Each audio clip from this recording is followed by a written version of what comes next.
So I thought we'd start off a little bit differently and just do something that I really use for myself to kind of help ground.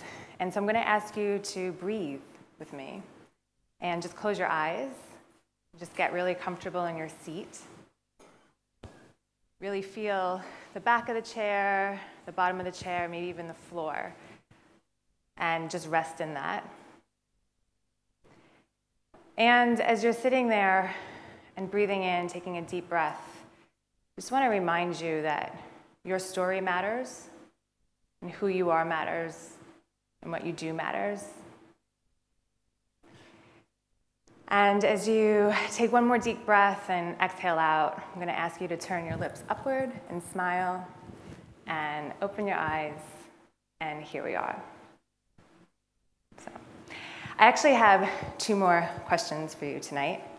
And the first one is this. Have you ever woken up, hope yes, and you looked at your life and you just thought, oh my God, how the hell did I find myself here? Here, when I really want to be there. And the gap between here and there feels this big. You feel this big. And all this is going through your head. How did I get here? How do I get there? Oops, I did it again. And the worst one, what is everyone going to think of me if they found out? I see some head nods, and we heard some stories that confirm at least I'm not the only one who's been there. And if you've been there, if you are there, don't worry, you aren't the only one, because I've been there, and I've been there twice. The first time was about 15 years ago. I was living in Manhattan.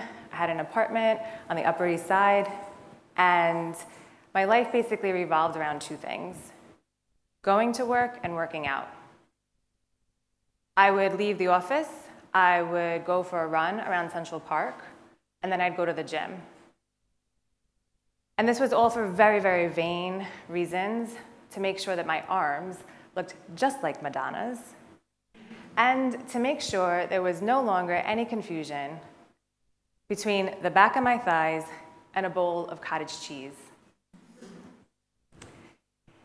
I would leave the gym, pick up some food on my way home, and on the days where I thought, you know what, Kendra, you had a good day today, you know, you deserve something nice, get yourself something nice, I would stop at this one store that had these cookies.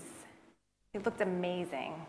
You know those big American-style cookies are like this big, they're like this thick, and they have those little cracks on top of them? And those cracks are telling you, I'm going to be moist and gooey and warm inside. And you're like, yes. Except these, they were calorie-free.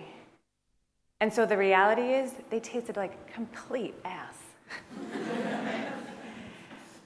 But I'd buy them anyway, thinking, oh, maybe tonight will taste a little bit better. And I'd walk to my apartment building, and as I started walking up the steps, those flight of steps, I would secretly be beating myself up that, you know, Kendra, you live here in this, you know, kind of dinky little apartment building, not there in those nice doorman swanky buildings with the elevator. But then I would tell myself, you know, just be grateful, because at least with each step you have to take, your ass gets a little bit tighter. So I would walk into my apartment, make myself some food, and then I would wait for my roommate to go to bed.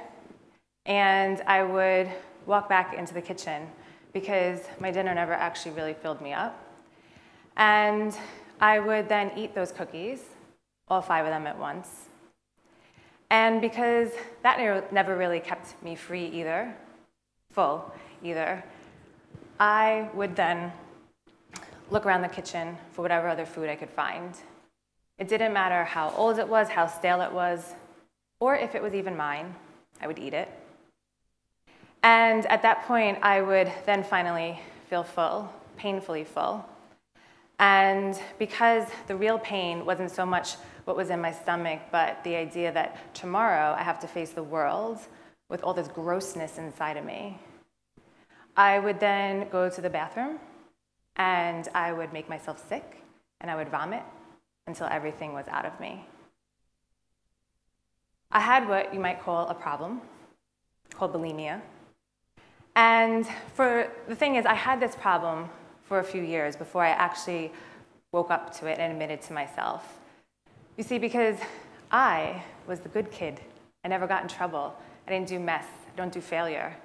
Yet here I was with all of that right in front of me.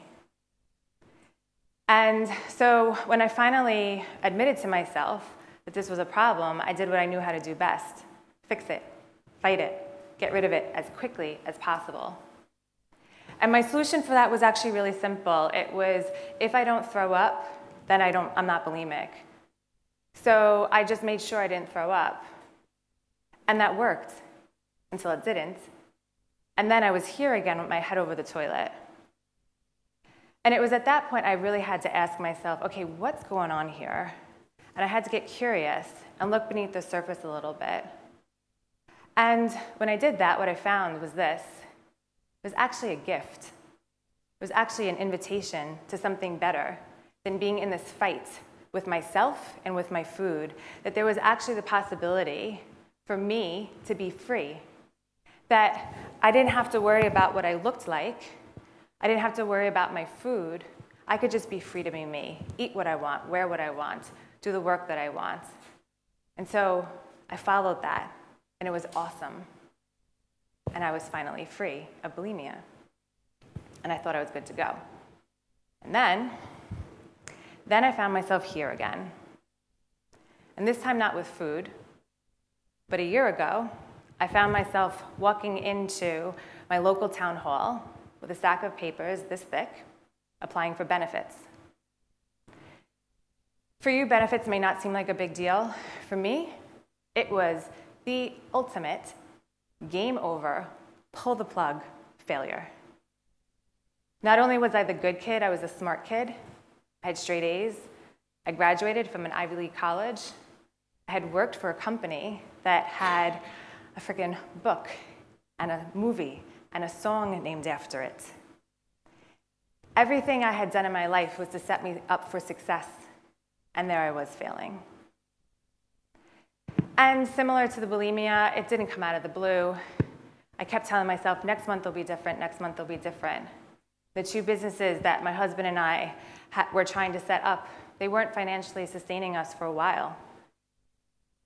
But when I finally realized, okay, next month, it probably is not going to be different, I said, okay, well, what do we do now?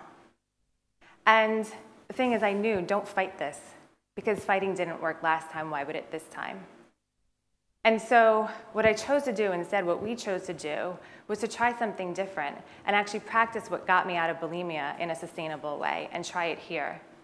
And so part of what we practiced, you see behind me in the screen, but it started with this idea of it's okay to let go. And I had to ask myself, okay, well, what am I holding on to? And for bulimia, it was this pair of size 4 jeans that I had that I thought, oh, the day I fit in them, I'm okay, I'm fine. Well, this time it wasn't the jeans, but it was this idea that I had set out to create a successful coaching business. And so I had to ask myself, okay, well, how could I let go of that? What if I'm not just a coach? What if I let go of being a coach, what space would that create in my life? And what if I let go of the business idea? What if what is on my heart's desire to create for the world, maybe it's not a business, maybe it's a nonprofit or a social enterprise, or maybe it's just a creative outlet for me. And then I had to let go of this idea of success, that perhaps success isn't measurable. Maybe success is just showing up. And so after that, then the really hard one to practice is that second one in there, my presence is enough. To actually believe that my presence is greater than my performance, and that perhaps me being here with you tonight, my presence here, is greater than what my website looks like, how many Instagram followers I have. And to start to value myself for my being, not my doing, but to also value what I do and what I do well. And that's hard, at least for me. And I had to face some fear. My 2 biggest fears was that 1, we'd run out of money, and 2, that you'd find out. Well, The day that I was asked to speak here, I logged on my bank account, and I was overdrawn on my overdraft. Now, I didn't know that was possible, but it is. And, and so the thing is, now you know. And I'm still breathing, and I'm still living, so I guess that one wasn't really that big to be afraid of. And I also had to then think, okay, well, how can I replace that fear with some love? And how can I log onto my bank account and actually be grateful for what is in there, and for the roof that we have over our head and the food on our table? And what I've had to learn to do, what love has taught me, is to step back and receive. Because the thing is, our benefits application was denied, but we were provided for all year long.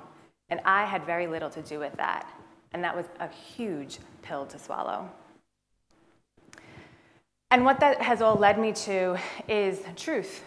More truth about myself, and with that comes freedom, and truth that I don't just love to coach, I love to write, I love to dance, I love to hold space so others can dance and heal through that.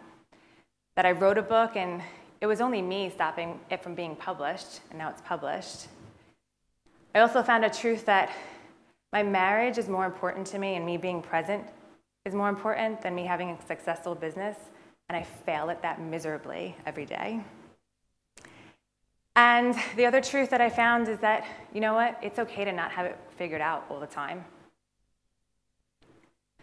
And the thing is, I'd really love to stand here and tell you that because I've been practicing this for the past year, that my bank account looks great. It doesn't. But the thing is, I'm more me, and I have more freedom because I've shifted so much of that shame and that fear that I was carrying. And that's priceless. So what does this have to do with you? Well, two things. So one, if you're sitting here and your story looks like my story, have hope, because there is a way out. There's a sustainable way out where you don't have to fight. And I haven't just found this, but the women that you've seen behind me, they found this too. And they've been here with their body, their bank account, their relationships, and they also realized that this tug of war between here and there doesn't work, and they've stepped out of that towards freedom to be themselves. And so you can come practice this with us. There's space up there for you. The other thing is, about 18 months ago, I was visiting my mom, and we were going for a walk around the neighborhood and chatting about life and politics and the war on terror. And I walked away from that conversation, and I was like, no. Something does not feel right here. The war. Why are we calling this a war on terror? And I realized this. It's because I have been at war. I have been at war with myself. I've been at war with my body and my bank account. I have been my own terrorist. And fighting, it does not work. And so if fighting doesn't work for me, if fighting doesn't work for us, why would it work for us? I know that we live in this world where each of you have your version of what here is when you look at the world. We've heard about so much that is not working right now. And so it doesn't matter what that is that gets you angry for seeing something different in the life. Trust that anger. But what if we didn't have to fight to get to the answer and the solution?